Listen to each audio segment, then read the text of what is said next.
STAKK Nation, welcome back to the channel. Champions. You know, there are some things that I think we are experiencing right now as a society. Are we thinking or are we actually experiencing it we, are experiencing some things right now as a society. Okay. Oh, jeez. We are experiencing damage. Mental damage. Emotional damage. Emotional damage. And spiritual damage. But before we proceed, we cannot say something that we have on the soundboard and not use it. So if you will please just bear with us. Let us find it's been a while. As I browse through emotional damage. Yeah. How are you not dead is a very good one. Oh, Jesus Christ. Because you see, over the past few years, I mean, realistically, this has been happening for much longer. It's just that this trauma, which we speak about, has only come in bursts, short, aggressive bursts, taking out older generations that no one was paying attention to. I'm talking about financial trauma. Okay? Like the ones we have never ever seen before. You see? At least if you're alive. Yeah, at least if you're alive, right? Because if you were in 1929, yeah. Yeah. Well, I think Still folks still if alive. you were in 1929, maybe you'll be fine because you're like, you know what? Life has been hard anyway. Maybe I saved some money and things are just old school. I would imagine that back in the 1920s, people probably still kept most of their money on them, you know. In cash. Yeah. That is now worthless. Exactly, right? There was opportunity growth. But Houses paid off. They probably paid $200 for the house. Yeah, exactly. Hey, even if they were not able to pay off the house, you know, they probably had a strong community around them at that time. True that. But now, we have experienced divide and conquer, where we all live in the same place, but they have made sure that we are separate. Some people go without ever seeing their neighbors or even speaking to their neighbors.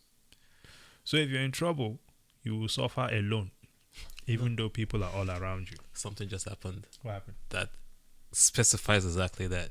No, so while you were gone on your vacation, I got really sick. I had to be admitted to the hospital. And I'm the Mr. Community, like you know, like all the neighbors know me. I'm always there for their help. Yeah. But when I was going through my crap, I did not tell anybody. And they all got mad at me for not letting them know because they said they could have watched the kids. Yeah. They could have helped out, maybe help cook, bring some food to the hospital to help me out, to help the wife out. Yeah.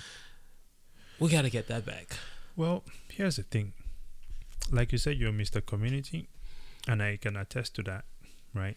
And I think that they're probably mad because they recognize the kindness and that sense of community and family that you bring, right? But at the same time, it's not your fault that you do not tell them either, because you probably will not tell them because the cultural norm in America is to not tell your neighbors. Yeah. You see what I'm saying? Hence the trauma. Exactly. Hence the trauma, right? Because why would you not tell your neighbors? And that's why we need to capture back. You see what I'm saying? So, yeah, I would say keep doing what you're doing because that's super important. Yeah. You know, because most people just sit there and then all of a sudden an ambulance shows up and takes away their neighbor and they're like, oh, what happened to him? Yeah. But this is that idea of Ubuntu, where you grow up as a community, okay, you help each other out and you make it further. But you see, if you're growing as a community, if you're staying together, that is not good for corporate profits. No, not at all. This is why they went as far as even making sure that your wife did not stay in the house, because if your wife is in the house, then you'll be able to have a very cohesive family. Sure, they even dividing the husband and the wife. Exactly. They divide everyone. So, I mean, think about this. They say by the time you're 18, you're an adult. Kick you out of the house. Yes. And so now they push now a culture where you have now added more taxpayers into the system. Because Profit making machines. yeah, Credit cards. exactly. Pay rent. Go get a job. Who gets money? You know, we've always asked this. Huh? How come is it that when you're 18, they don't think that you're old enough to drink? They don't think that you're old enough to run a company or many other things. But somehow, you are old and intelligent enough to take on hundreds of thousands of dollars in debt. And go to war and die for no you're reason. old enough to go to war. Here's what is even crazier to me. How come if you're 18, they don't think that you're an adult or old enough to do some of these things? Well, let's say 17, right? But we're currently in a time where you can barely be finishing kindergarten and they think that you already know whether you need to be a on boy or some girl. transgender type of thing. You know what I mean? Hey, I'm just asking because to be honest, all of these things are new and I'm genuinely trying to know. Most of you out there are smarter than I am. Let us know in the comments below. But we'll digress. No, it's really part of the trauma because I think we are facing the trauma at a constant basis now these days, where you turn on CNN and you literally see somebody setting themselves on fire, real life. Yeah. You turn on the TV, buildings, people's children, people's lives are getting blown up by your tax dollars. This started after Iraq War too. It's just normalizing seeing death on a normal basis. Like it's a life. Yeah. It's a family. Yeah, it will affect you mentally. Make no mistake about that. It's not a movie. I think that if you look at all the movies that they've been making with all the violence, I have to tell you this, man. Ever since I came to this country, and this is probably one of the reasons why I've not been going to the movies in general. I think in my whole lifetime, I can probably count on one hand, not one hand, maybe a little bit above. I've not been to the movie more than 10 times. My whole life here in America. Okay. Would somebody say your dates are boring?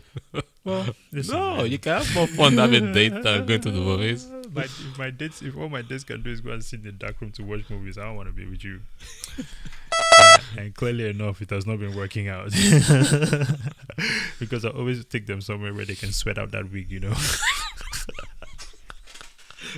Back to topic. But anyway, I've always felt uncomfortable with the amount of violence that's being displayed in movies. And I think that thing is a primer for what is to come. Another trauma. Yeah, it's also another trauma. You know what happened to me? The cowboy and Indian movies when I was younger. That was part of the trauma that I had growing up. I was like, if the cowboys are just, Gatling gun shooting up all these Indians. But those are people too. Yeah. Those are families. Those are children. It's human life. Like, why is that normal? They dehumanize you, make you look like less, so that it is justifiable for them to come in and do egregious things to you. But if they can do it to them, what's stopping them from them doing it to you as well? They'll definitely do it to you. It's just a matter of when your time comes, I guess, Like if you look at Africans, the idea that you go and sit and, when I came to this country, I had people call me African Buddhist scratcher. They thought I was a monkey. They said I live in a tree, things like that. And I know some people go like, oh, but it's just joking. Whatever. I don't think it's a joke when it's something that sticks as to your whole society. Okay. A joke is when we are guys, we're hanging out and I roast you on something. Your mama. Okay. Yes. When I say that, when they talk about the African, stuff, you're generalizing the whole community. In fact, think about this. Imagine you rolled up to a black American, right? And you said, all you guys can do is, or you say, or let's say you be the black American and you're like, were you a slave? Was your grandfather a slave? How would they take that? Not funny. Yeah. So don't say it's a joke. Okay? Because it's the same kind of thing. But people tend to want to look at things from one way or the other. Others don't think that is something that is funny. And this is why Africans are disrespected across the world. And that's the things that we are changing. Yep. Because we are not going to take that disrespect from anyone. Now, with that being said, the stock market crash, we have seen previous generations that have been traumatized from losing all of their life savings. We saw the 2008 crash. 2003 crash, I saw that. Right? Housing market People lost their lives, lost their, all kinds of things. Yep. These are major events in everyone's life.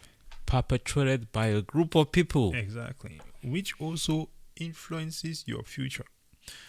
But the thing is, most people never address it. You understand?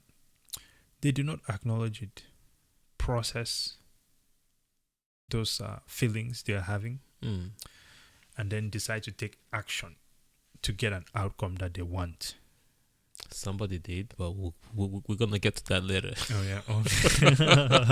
So one person or a group of people, whatever you want to figure it out, they did. They did, right? But it's very important because this is why we're talking about this, y'all. Exactly. We are going through this trauma. Yes, right now. Like, literally, you wake up in the morning, you take a shower, you brush your teeth, right? Yeah, the normal stuff. Right. But the moment you step out of that house or you get in front of your computer if you're working from home and you start working to generate money. Yeah. So that you can wake up the next morning and leave and have things, like live your life. Yeah. You already been stolen from. Yep. Like right away. Yep. Federal taxes, state taxes, all the taxes get removed before you even take your value. Then the moment you start spending, Yes. inflation hit it hard. So what you're saying, for those who might not be catching up to it very fast, is that every day as a society, we wake up and we do not even have the freedom of our time anymore, because now, let's say for those who had to drive in, you have to get up and drive Through traffic, pay for expensive gas. sit there, Yes. work, because you're trying to generate some wealth or some money for your family. Get traumatized by your radio station on your way to work. And then get traumatized again At by work those. by your boss. Have you seen this? Well, I'm sure you've seen. We've all watched those videos from work where they talk about harassment and workplace behavior. Yeah, you get traumatized by those videos too. Yeah. Because when I watch those videos, I'm like, who the hell is at work doing this type of garbage? It's No, kidding me. sure. Get traumatized by your boss. See what happens to you. About to get fired. Sure, HR don't protect you. So yeah, but most people don't look at these things and they don't take it in. Now, you go to college, right? You've taken these loans. You come out, the interest rate alone is traumatizing you already. Yep. Because you start to realize that you're going to be working very hard, but you might not be able to pay this thing off in your lifetime. Yep. I wonder if people really process that one, because that has to be a sobering moment when you come to this realization that I have entrapped myself in debt for the rest of my life. I'll say this. It's the boiling slow like a frog situation, right? Go to Stanford, go to Harvard, go to this Ivy League schools where you get traumatized and brainwashed into the system, fear system. If you're lucky, you work for the banking system.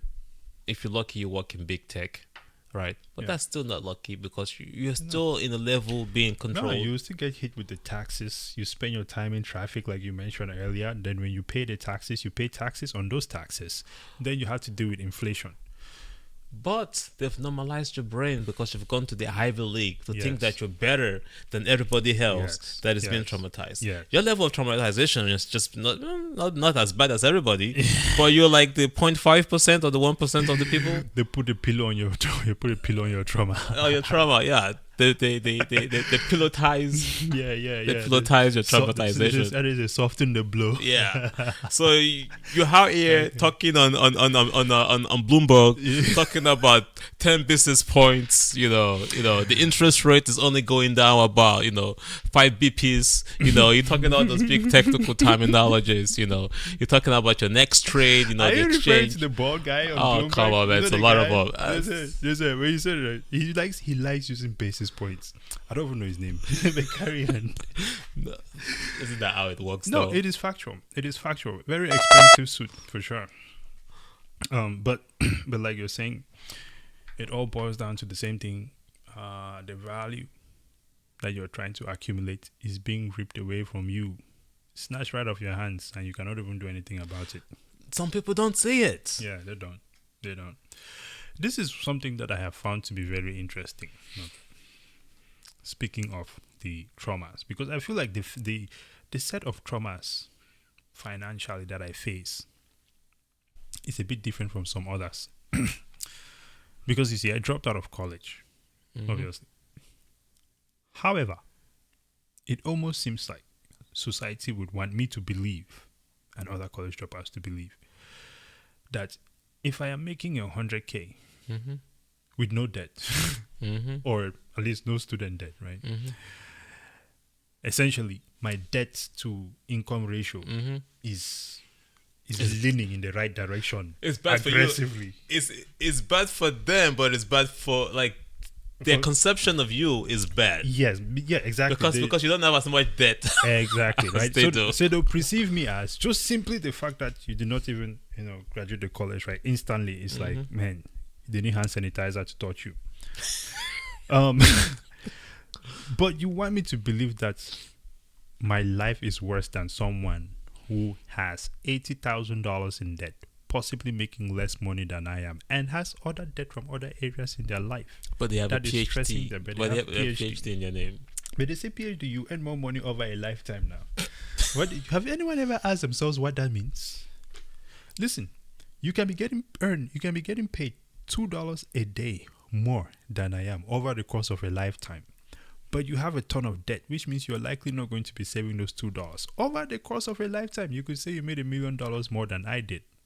But you put most of that $1 million towards making the banks richer. Thank you.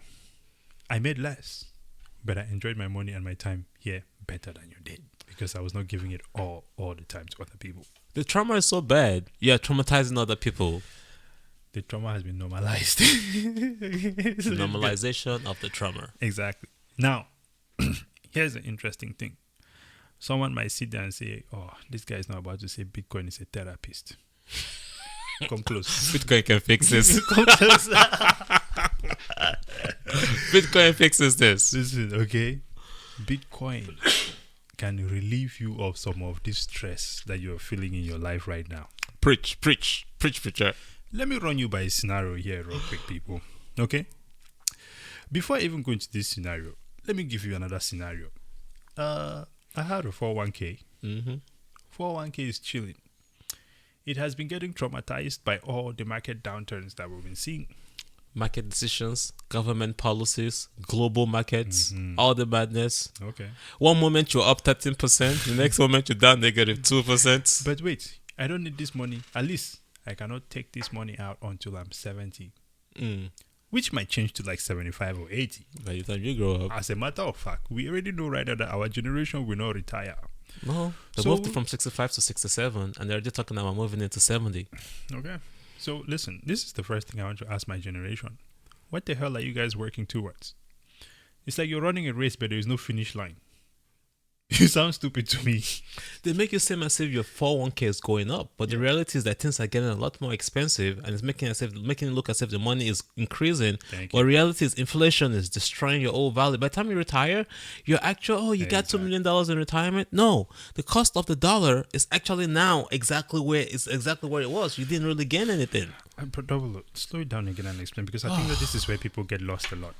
People get lost right there, because you know what it is. When you look at Tesla on the chart, you can see candles going up and down. Yep. So it's simple. It's going up. It's going up. Right? Yeah, exactly. But what you guys never see is your dollar on a chart compared to the price of everything on a chart. You're losing. Shall I explain it again? Explain it again, please. All right. They tell you that you need $2 million to retire. Yeah. Right. And they're saying that the value of your 401k, your Roth IRA, whatsoever is going up. It's going up. Whew, let me breathe. It's going up. Yes, it's going up because of maybe the ETFs and the stocks that you have in your retirement accounts. Please don't mess with bonds, man, because bonds are basically negative against inflation. I remember one guy who was trying to get us into I bonds. He was telling us this is the supreme investment vehicle. on public. Let's not even go there. Of all places. All right. So, yes, like you were saying, you need $2 million to retire. Okay. Given the price of Markets. things right now. Yeah. Maybe a price of a house, So maybe you price get of eggs, price of chicken. maybe you get an upper like 7% Yeah. increase every year on your retirement Yes. account. Yeah. 7%. Oof, that's nasty to even think about. Over a period of 60 years, maybe Yeah. if you start working at the age of Yeah. 18, right? Okay, look at that. Now let's look at our day-to-day life, right? Eggs, which is still pissing me off right now. I used to buy at $6. This thing is like almost $10 now. Listen, eggs is only for the rich, okay? You peasants gonna be buying eggs. So stop eating eggs. Yes. Fish. Okay, yeah, Are you- rich people food too. I will not eat fish. Let's go to chicken. I mean, Chicken used to think- be $1. Think bro. about this though. Think about this. Eggs, fish in America is rich people's food. In Africa, you just have a chicken. You can get eggs anytime. You guys really need to think But about this. they, Carry on. they won't allow you to have chicken in your backyard because of HOA. Entrapment. Is it? On your own property, you cannot own a chicken? You can't even plant a tree that has fruits. Yeah. Land of the free. Carry on, man. Dramatization. You know what I mean? It sounds like all just. If you have a compounding. farm, the FDA, USDA gotta come and inspect to see what kind of seeds you plant because they have to be Monsanto or whatever approved. Can you collect rainwater? Oh, in some counties, in some states, you're not allowed to collect rainwater. Yeah. So yeah, you can't even drill the ground to create your own water as well. Let me just give a side note. It sounds to me like if I had a company where I was trying to sell doomsday prep shit to people, I'll go lobby for the government to tell people you cannot have your own self-sustaining equipment and things like that around you. You have to go to Walmart and go buy food prep in case of doomsday. Go to Walmart and go get jugs of water and things like that. Yep. You see how corporate wins from that strategy by restricting people from the same natural resources that are put on earth for all of us. Okay. Traumatization continued though. Yeah. So you think that by retirement you've gotten richer, but what you do not realize is that year after year after year, the eggs that you could buy for $5 is now $6. It's now $7. It's now $8. Your gas that you used to buy. I remember when I was a kid, I think I bought gas at 99 cents. $1. Now it's now $4, right? So the gas is now $3 more. By the time you retire, it's $7 more. So you think you've retired rich, not thinking or connecting the dot that everything else that you were buying when you were much younger has gotten a lot more expensive. So the house that you could buy at $300,000 is now $1 million. But you think that you're richer because you have $2 million in your account?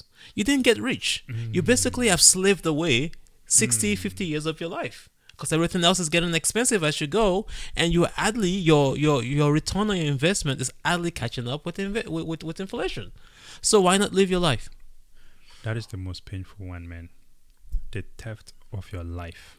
Your entire life. Because you cannot get it back. And the bad thing is that you don't even control your retirement accounts. You don't. You don't. You cannot even pull the money out. And there's if a lot you try of to do it, they companies. tax you. There's a lot of companies that actually forcefully put your money into bonds, into government bonds, because that's how they will prep up the economy. Well, that's because they don't have your interest at heart.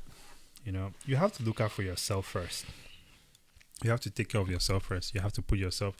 You must treat your life like it's a business, okay? And look out for your own interest first. I'll give you guys the scenario now. You know, this 401k has been suffering. I took some money from this 401k. You hooked it out. I hooked it, right? All legal means. The process of getting the money out. Yes. It's another drama. They need your blood sample for you to take your own money. But I took this money and I put it into Bitcoin. And it's outperforming my 401k in every way. And we're just getting started. You see, I could have taken this money out and said, let me go pay debt. You see, when you are working and you're taking your money to go pay debt, meanwhile, there's an asset that exists that can give you back money quicker than, or at a quicker rate than, first of all, you can pay off the loan, and clearly at a pace that would be able to allow you to outperform the interest that is on that debt that you're being taxed. Without the restrictions. Exactly. You must ask yourself, what are you doing? Let me say it again, in case you guys are not understanding. You have student debt.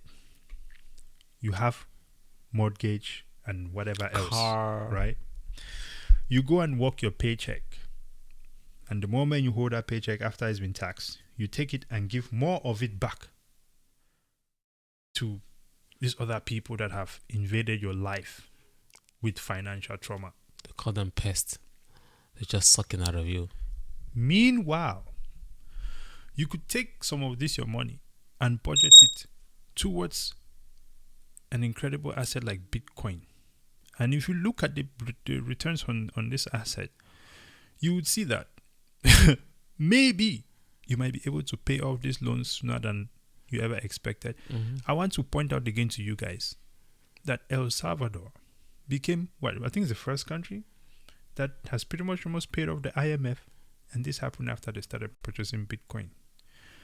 Take that same blueprint and put it in your own personal economy and try to make some sense of it. Right? It's working for us. It is working.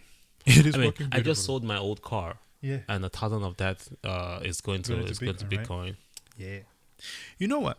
There's a certain sense of freedom, calm, and literally a diminishing of stress that hits your body once you really start to settle and understand some of the other things that Bitcoin is able to provide you. Especially when you start to understand money more, and you can like money. It's a currency. It's the way we exchange value. It's where we flow. It's a world of information. It tells you everything about you. Exactly. And once you have a good grasp of that, all that trauma that you're going through will start getting relieved. Yes. And you see, all this trauma is manifesting in the form of stress in your life. Okay. Sometimes sickness. Okay. There's a range of different ways. Yeah, people are agitated over the exactly. You could be agitated all the time. In fact, once you don't have this type of stress, your brain functions differently. I think differently. These days, man, I don't feel the need to rush at all. Like, I'm good. Okay. Because I know that there is not a never-ending student loan. I remember you told me about how you and your wife locked down. Yep. And knocked out your student loan. That was the most incredible thing, man. You guys were way ahead of your time. You know what I'm saying? Most people this day cannot even begin to fathom that. In fact, most people, when they leave college, they're not even making enough money because wages are not rising with the inflation, right? This is why we say, right now, Bitcoin is an incredible asset in the sense that it truly has the potential to lift you out of the financial trauma that we are all experiencing right now. Yep. Wouldn't he do it? No, I'm kidding. He sent up to church, man. Hey, man, you know what I mean? But that's just the scenario. That's the reality. As a society, we have been financially abused over and over. At this point in time, we don't even know who's doing the abusing. Well, we're trying to show you what it is. Hey, it's happening in your bank account. You can see it. And we're trying to show you as well how you can opt out and have a different outlook on life, really. I mean, I will say this, man. A lot of people hear about Bitcoin and they instantly go to this scam thing. Yep. I want you to take attention. Just pay attention to people who own Bitcoin and see the way they move. And compare it to your life and the life of other people around you. Tell me who is less stress-free. Yeah. Yep. Started from the bottom, now we're here. We're just getting started, motherfuckers. Well, I don't know. What are some other thoughts you have on this one, Double O? It's a sense of community. Once you understand money, which will most likely lead you to Bitcoin. Yeah. Some people they might see, oh, maybe there's an opportunity in cryptocurrency. Just your thought process will be different. Everybody's thought process will be different. Yeah. But you need to understand money. But once you understand money, you start getting that sense of community back, right? Because most Bitcoiners are very communal. Yeah, they are. No, the fact that miners, it's not like I don't want to start comparing all that. I don't even mention it. The fact that you could be a miner and contribute by being a node, have a node in your house and contribute to the system. There's just so much communal. Yeah, I mean the way in its operation. Okay? Yes, Bitcoin is an embodiment of community. Community. It's not one upper power for somebody up there that somebody has to respond to. The way the Federal Reserve and the IRS, is situated. It operates on community, voluntarily mining, voluntarily running a node. Yep. It grows on community. Yep. People choosing to build on top of this application because of its decentralization, Lightning Network, Nostr, all of these things. Yep. Again, it grows by community. If you buy it, I get wealthy. If I buy it, you get wealthier. Okay, the banks buy it, the wealth also comes to us. It requires community activity. Game theory, a type of thing, right? It's incredible. If you try to work against it, it's going to cost you more than it is going to be worth from when you hack it or whatever else. So, like you said, it is community money. It is freedom money. And most importantly, it works against that concept of divide and conquer. The selfish, the greed mentality. Exactly. Right. You want to get greedy with Bitcoin? It will show you. Exactly. Right. So it brings the people together so we can move forward better. And I'll give you another example of that. Never ever in my life have I ever thought that I'll be out there trying to push and educate people on something where no one asked me to. No one asked anybody to teach anyone about Bitcoin. Nope. But once you understand it, you understand that this is not something you can keep for yourself. You understand that this is information that needs to get out there. This is how Bitcoin has gotten to where it is right now. There is no marketing team. When you go to talk to people about Bitcoin, they tell you, oh, you're trying to sell me Bitcoin. Guy, if I came and told you to drink water, am I selling you water? Or are you going to stand there and die? You're parched. Drink water. That's what I'm saying. It's the only form of money where if somebody out there nowhere buys it, everybody gains and benefits from it. Exactly. Have you tried doing that with gold or any other form of money? No, they get richer. They get richer, you stay poor. They ride around in yachts telling you that they're managing your money. Yet you're driving around in a Corolla. Don't add me. Waiting for retirement. Yeah, waiting for retirement. So maybe buy a Corvette. First of all, this idea that you have to wait till retirement to enjoy your own money, it is a damper on your mind. It is literally, they will tell you this, the sky is the ceiling. Yep. And then they put the ceiling right there and say the ceiling is working and saving that 401k so that you can retire. And then that is where you've now broken the ceiling. Working to retire does not sound like the ceiling to me. They do not want you. Does not sound like freedom to me. Rather, they want you to think that you can reach that ceiling. But each time people get close to that ceiling, what do? Yeah, they move the ceiling away now. What happened to GME and GameStop and AMC and all those guys? Exactly. But you see, you cannot even approach that ceiling. As you're even approaching that ceiling, right? The fact that you accept that you have to just work and go home and do 401k and then you're going to retire one day, that is it. Listen, some people literally work their whole life just so they can come and retire, like you said, and buy the Corvette. Or you could do something very meaningful right now. Something very impactful right now that will allow you to be able to live freely and buy whatever you want when you want it, if you choose that you want it, not when you become 70. If you're waiting to 70 to buy a Corvette, it's someone that has already predetermined your life for you. It's not you. Your job is to work and put money in that 401k so that they can go fly around in a private jet right now. By the time you get to 70, who are you going to call? They'll crash the market. Who do you call? You call customer service and say, I've been putting $2 million in this account for a long time now. I need it back. You know what's funny? A year or two ago. What's that? Oh, big wealth transfer. A lot of senior citizens are retiring. You know how many of them are still working right now that can't retire because they've crashed the market? Yeah. You cannot even retire with dignity. It's a shame. But here's what is this was actually something that, before we leave this one and double O, I want to point out something to people here. While I was in Addis Ababa, I went up in Toto Mountain, in Toto Park, right? Massive mountain. Got to climb up there. There was also Gulele, which we went up.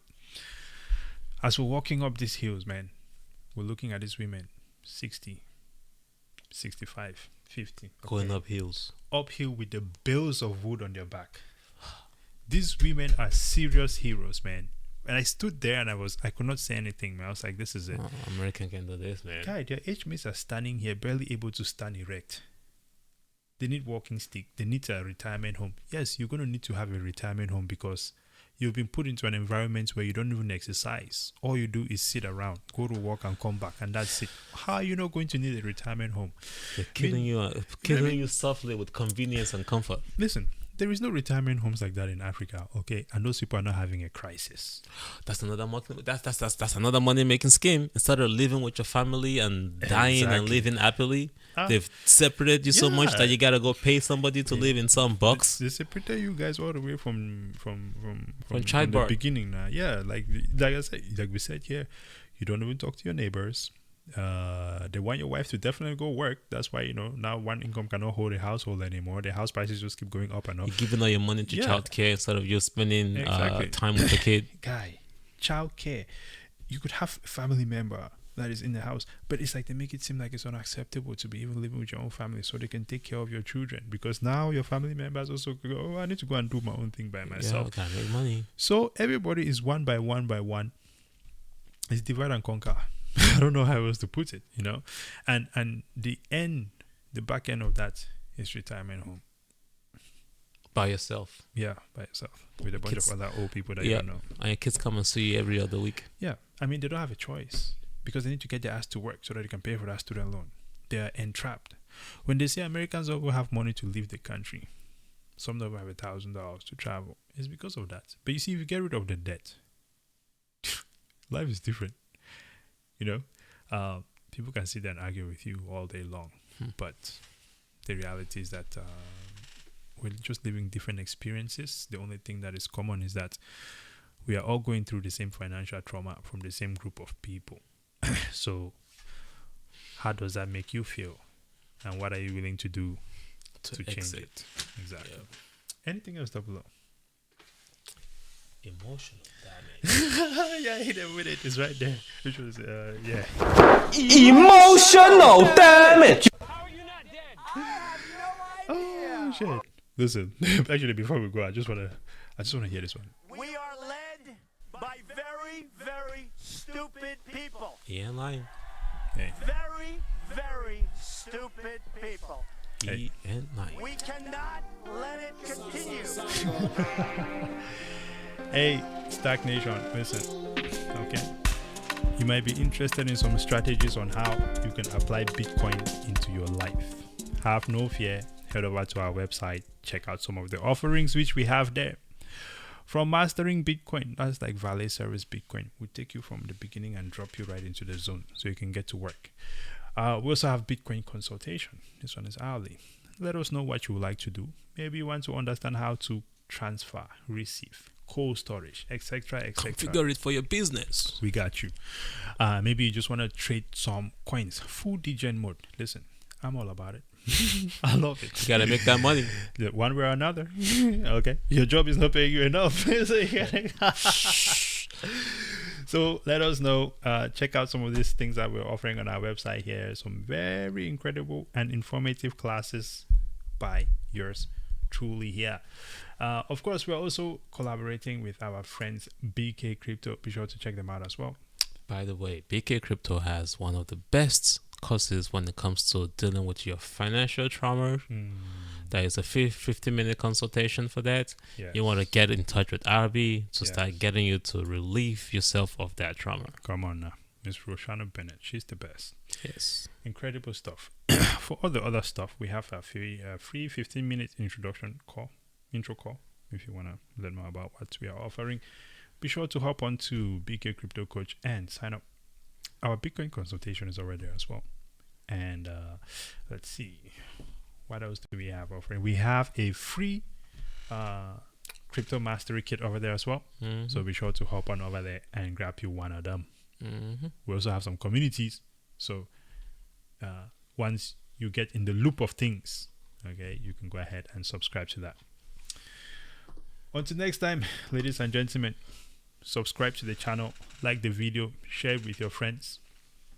And of course, we're also over on X as STAKK. Double O, what is our longevity, or what is our plan? Are we staying on YouTube?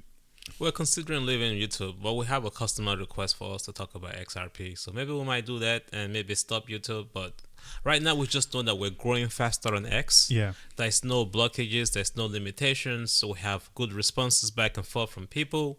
YouTube is just dying slowly. They've already done their crap with Instagram, blocking us out. And YouTube is just, literally one day I woke up and 40 of our users were wiped out.